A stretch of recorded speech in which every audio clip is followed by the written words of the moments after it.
So leads, they're the lifeblood of any small business. But there are a couple of terms that you might have heard about, which I'm going to use today's video to explain. What is the difference between an MQL and an SQL? And before you think, oh my God, he's going to talk through some technical jargon I don't understand, not going to be that. Simple, easy video on what the difference is between a marketing qualified lead and a sales qualified lead, so that you can take the right actions in your business to get great sales results. My name's James White, small business sales expert. Simple video today, the difference between an MQL and an SQL and how it impacts you and your company to get brilliant sales results. Let's have a look at the video.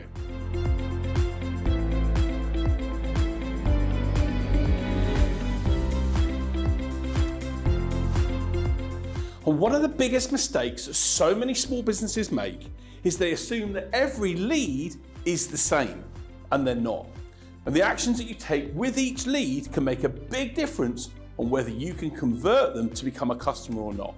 A marketing qualified lead tends to be something like someone's downloaded a guide from your website. Maybe you've got a lead magnet. By the way, there's a video on lead magnets that I'll share with you that I created a few weeks ago on how to create lead magnets with value. But it can be they've downloaded a guide, or maybe in the current time frame where after we've had COVID, people have attended a webinar. They're marketing qualified leads. And the reason we make them marketing qualified leads is because at this moment, those people are still at the top of the sales funnel. They're potentially intrigued by what it is you offer, but they're not in a position maybe right now where they're actually going to go and buy from you straight away. Whereas a sales qualified lead might be someone that has actually requested a demonstration or someone that's asked for a proposal. And our goal as a small business is to turn more of those marketing leads into sales qualified leads. But the key thing is to think about this. If you are using lead magnets to give value to the prospects that you work with, it's a key factor, the important factor when it comes to small business sales. That means providing guides, checklists, giving resources, showing your expertise and knowledge to potential target customers before they even think about buying from you. But in order to move an MQL into an SQL, we've got to do a bit of work. And it doesn't happen. A person that's over here that's attended a webinar isn't going to buy from me as a business owner unless they've maybe had a conversation with me or one of my sales team.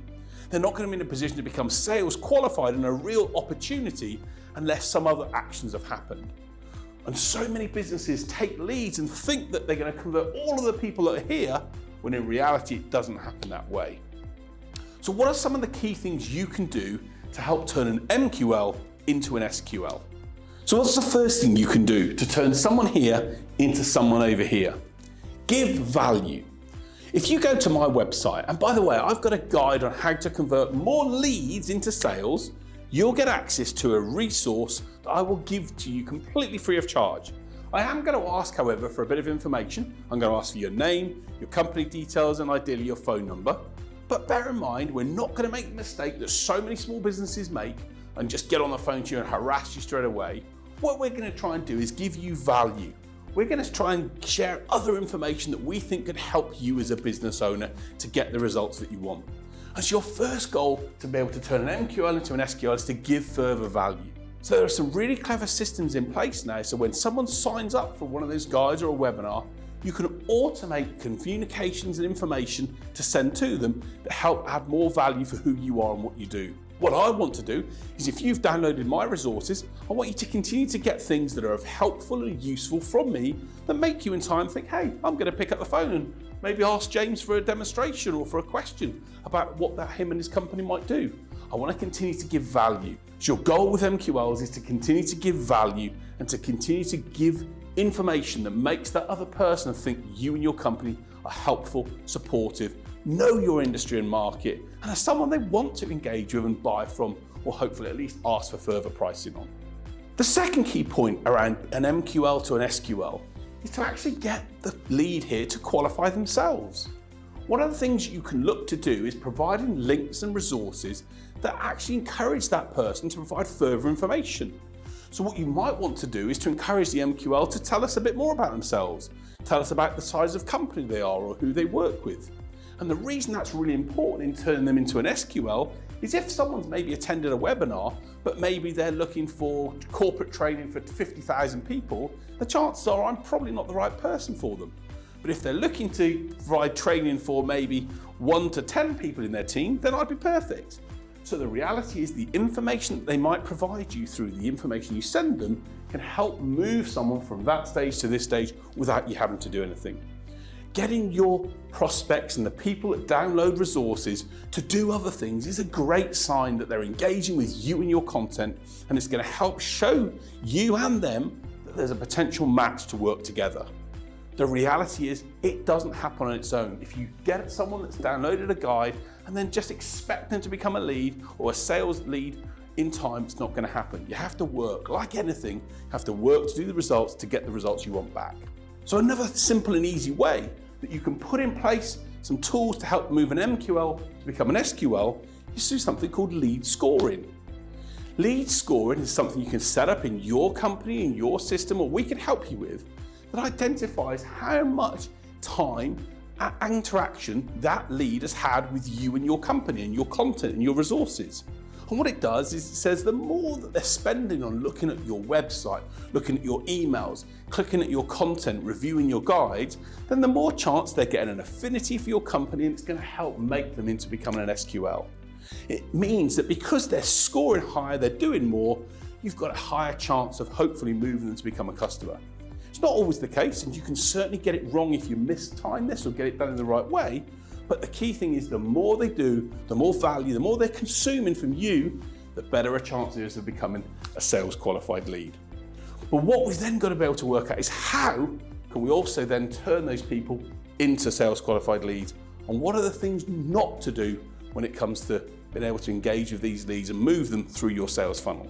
So if you want to move these MQLs into becoming SQLs and leads that you can hopefully do business with, here are 2 things not to do with MQLs. The first thing is this: don't call them straight away. You might think, well, that's a bit weird, James. You've always said you should get on the phone and talk to people. And of course you should at the right time. But unfortunately, I've had clients that have worked with me that have had someone download a guide that they've automatically jumped upon, and suddenly it's become too much for the other person. Sometimes even people have even said they didn't even download the guide because they're afraid because they were jumped on too quickly. Desperation is a stinky perfume, and if you're too desperate when it comes to leads just as downloads or guides or leads that haven't done that much with you, then you're going to put them off you rather than bring them to you. If someone is actually doing a demonstration, if you have an online service and wants a demonstration or wants information, of course, react quickly to that by speaking to them. But don't just call straight away someone that's downloaded an ebook and expect them automatically to become a customer. Or if you do, make sure you call them in the right way and have a general open conversation and thank them for showing interest rather than assume that they're going to become a customer.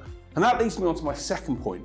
One of the biggest mistakes people make with marketing qualified leads is they assume that people in this camp are just guaranteed to be interested in what it is they do. Well, it's not. How many times do you go on the web and download guides or pick up resources just because you're interested to see what's happening?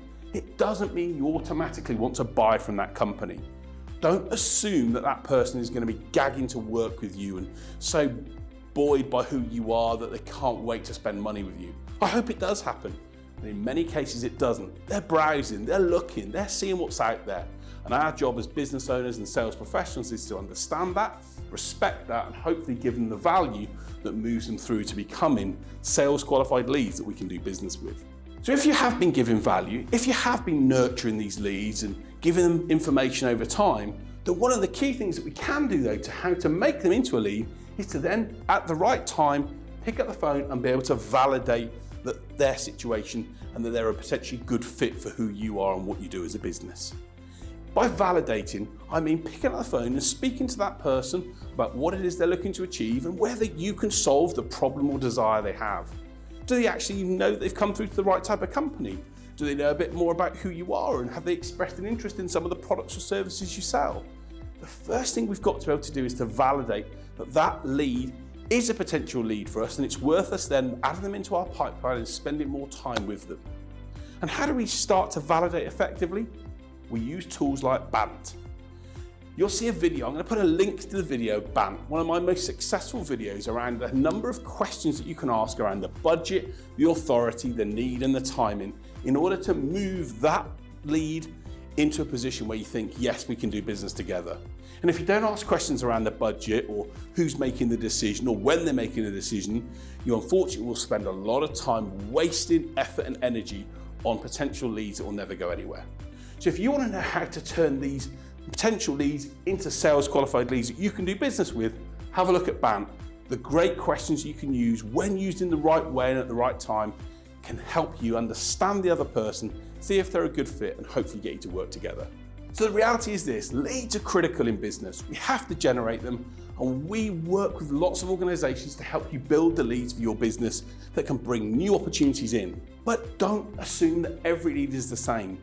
MQLs and SQLs are different and there's a framework and a process to follow with each. And if you get it wrong over here, you can potentially lose the opportunity of working with someone here. But do the right actions in the right way, nurture, make the people that engage with you here love you and your company, and we can hopefully turn them into sales qualified leads and business that we can do work with that helps us grow. Do things in the right way and you're going to get great results.